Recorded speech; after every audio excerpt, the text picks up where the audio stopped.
regardless of how much they eat. These are the people that a lot of us envy. Cry me a river if you have a hard time gaining weight. Today we're talking about fat loss for the different body types: Mesomorphs, Endomorphs, and Ectomorphs.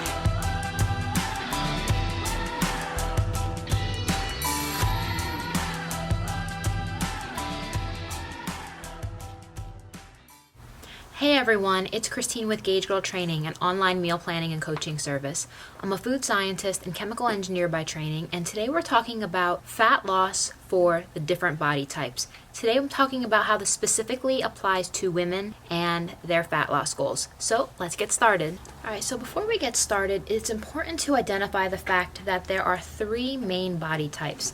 And depending on what body type you are, it's going to impact how you gain weight, how you lose weight, and what your body ends up looking like to reach your specific goals. So everyone is born with an inherited skeletal structure and body composition. Now, a lot of nutritionists, trainers, doctors, and other healthcare professionals will actually use this information about your body type or soma type to be able to help guide you in creating a customized meal plan, training regimen, and adapting these things about your specific body type and shape to help you reach your goals. So let's break down the three body types. Now what you will find is by looking at this chart, we're looking at three body types. There are Mesomorphs, Endomorphs, and Ectomorphs.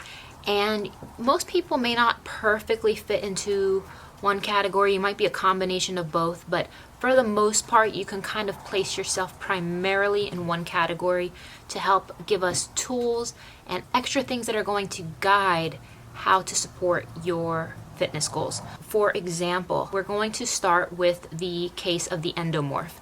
Very classic case of the endomorph is somebody like a Kim Kardashian body type. Endomorphs tend to have a smooth, round body, large to medium bone structure, small shoulders, and shorter limbs. They tend to carry their weight in the lower abdomen, the hips, the thighs, rather than evenly distributed throughout the body. So endomorphs have a difficult time losing fat with diet alone, so a well-rounded fitness program is important. If you're an endomorph, you cannot be one of those people who can just diet your way to success. The training is going to have a very big impact on your physique if you are an endomorph. So you can't just avoid the gym altogether and just eat salad and sit in a corner. That's just not going to work. They must stay in motion just about every day and fight that urge to completely chill out. So some general characteristics of endomorphs is that they put weight on easily. They have a slow metabolism, and there's a constant struggle to watch their diet to maintain their weight. Their hips tend to be wider than their shoulders. They gain muscle easily, which is a good thing. They do tend to store body fat in the lower abdomen and thighs, and they do have, in general, a lower tolerance for carbohydrate-rich foods. So what should you do if you're an endomorph? Now, I'm going to film a separate video getting very detailed about macro ratios. Here's rules of thumb that works for endomorphs. Lightweight, high-rep workouts, they're effective for toning. If you're an endomorph, you build bulk and muscle easily. You're not going to want to be doing very heavy weight. You certainly can, but it's not going to help make you look leaner by going heavy as an endomorph. Lightweight, high reps works very well.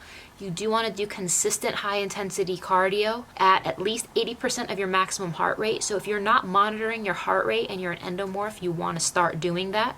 And you want to at least get that cardio in a minimum of 4 times a week. You do want to time your carbohydrates post-workout because endomorphs store carbs more readily than other body types. You want to make sure you time them so that you're using them at the correct point in time, because if you time your carbohydrates post-workout, when your glycogen is depleted, you are much more likely to have those additional carbs that you're consuming in the day go towards replenishment as opposed to going to be stored as body fat eventually. Endomorphs want to be careful with alcohol. You definitely want to be careful with alcohol. You want to be a little bit on the lower carb spectrum for this body type. Paleo style meal plans do work well. They are particularly effective for endomorphs, and having at least 25 to 30 grams of protein per meal work well for endomorphs. loss. All right, now the next body type that we're going to talk about is the mesomorph.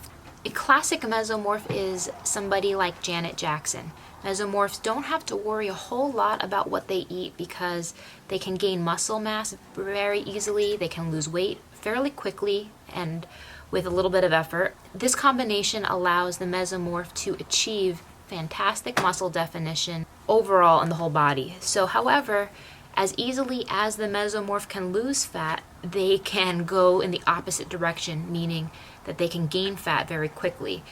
Janet Jackson is a great example of someone who has struggled with fluctuating weight. I mean, there's times she's bigger, even though she is a mesomorph.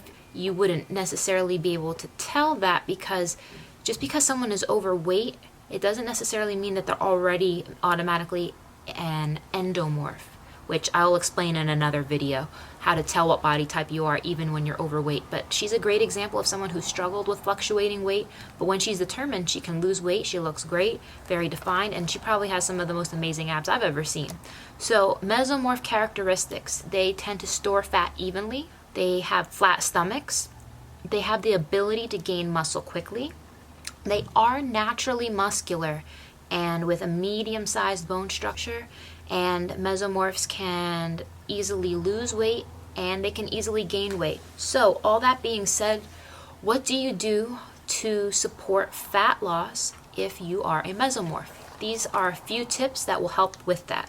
So weight training, it should be hard and heavy, but with enough variation to add shape to make sure that you do not bulk. Rest time should be at least 30 seconds to 1 minute between sets. Eliminate alcohol and decrease your starchy carb intake. A little bit on the lower carb is helpful, but in general, there aren't any major challenges for mesomorphs to lose weight.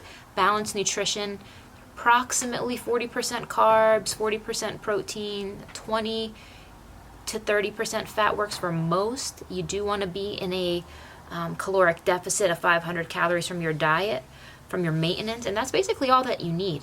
But I will get into a detailed video about more zoomed in macro approaches for mesomorphs, so you're going to want to tune in for that. Last but not least, we are going to talk about the ectomorph. So a classic ectomorph is somebody like Gwyneth Paltrow. Ectomorphs tend to have a fast metabolism compared to the average person. They do have difficulty gaining weight regardless of how much they eat. These are the people that a lot of us envy. Cry me a river if you have a hard time gaining weight. Do you ever have any of those friends that tell you they can eat and eat and eat and don't get any weight? But unfortunately, that is a challenge for some people, and like anybody else, we should definitely approach this with a strategic, guided approach to help that specific body type. They have a high metabolism, they can't help it, they were born that way. They do tend to be picky eaters with small appetites, and they have most likely been thin their entire lives.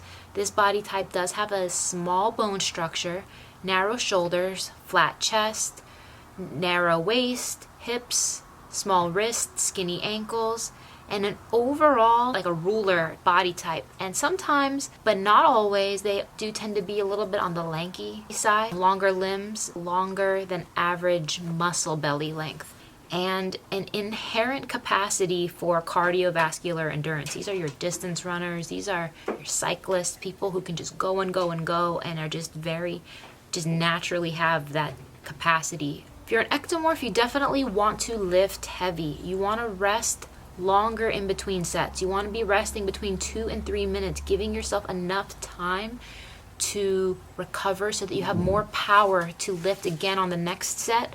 You want to eat 5 to 6 times a day, and you want to eat carbs with every meal. So stay tuned for the next video where I'm going to break down macro ratios for ectomorphs depending on your goals. But if you've enjoyed this and you want to see more content like this, please subscribe to the channel. I'm doing 3 more videos where I'm going to zoom in on the macro ratios for endomorphs, mesomorphs, and ectomorphs, and depending on whether you're trying to maintain weight, lose weight, or gain weight, I'll explain which direction you should go based off your body type. So stay tuned and take care.